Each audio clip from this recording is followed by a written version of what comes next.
So as we're in the tasting room, would you like to taste some of our straight from the cask? This is our test, straight from the cask. Our test cask. So this is now, well, I suppose a little bit over 3 years old, but so we'll draw some out. What was this rum before? This was 1968. So our base unaged rum, which we then cask at 68%. Oh right, okay, 68. Yeah. And aged for 3 years, and that's all we've done. Ooh, and there's nothing added. All we do is just filter it, put some water with it, 43% in the bottle, and we produce 1812. So, what type of barrels are you using? Just ex-bourbon. In particular, these ones are ex-Jim Beam. Okay. But they're and I kind of went Jim Beam first because I didn't want to. You can get some really harsh Kentuckys, can't you? Right, and I wanted something that was a little bit more mellow, so that they would marry together and sort of make love in the barrel as opposed to fight. Yeah. Don't want rum fights. Never want rum fights. Oh, nice. Really subtle, light, fruity aromas, and getting the green apple pear type of notes as well. God, it just gets better. He's had a few of these. Creaminess as well.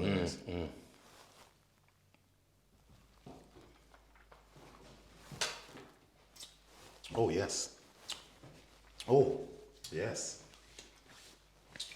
Oh, that's how strong is that one? Well, that'll be. Typically, it's coming out at 64.5, so that's going to be about 64.5 now, maybe 64. It drinks lighter. I mean, it doesn't punch you in the tonsils. No. But yeah, you're getting a nice bit through. You're getting right now. It's quite a medium to long finish. So I'm getting that woody notes in there, but it's like a sweet bitter. Yeah. As opposed to just bitterness or just tannins as such. So it's really nice and light. Yeah, imagine this was if you're having this in a light old fashioned with just a couple cubes of ice, twist of lemon and lime, to bring out those citrus notes. Oh wow. Yeah, it's well. Thank you. I'm glad you like it. Well, I knew you would because it's good stuff. So it's initial sweetness on the front of the palate, on the tip of the tongue.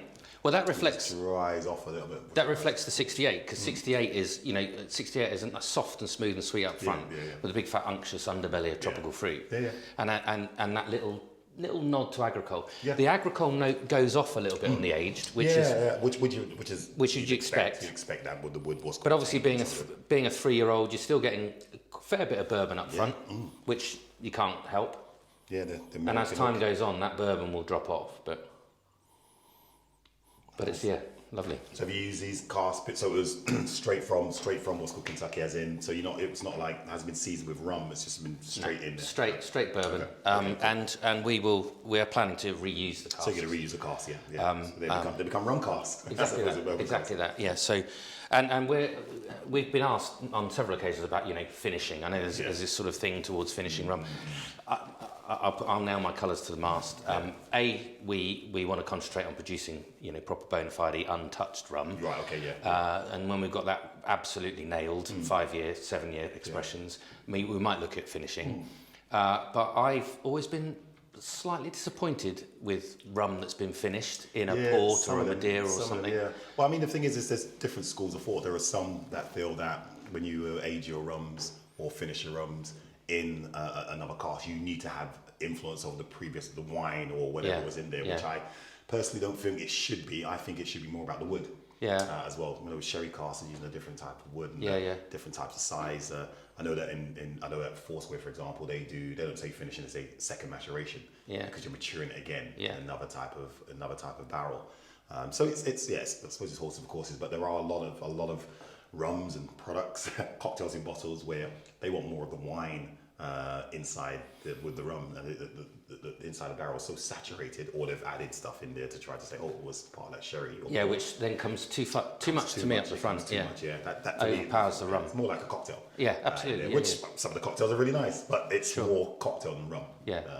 So I suppose it's horses for courses and how you use it. And if you are going to do it, I think it's just understanding what you really want from your end product. If you want it to be your rum still, which is a different type of texture because of the barrels, then a second maturation is definitely worth it.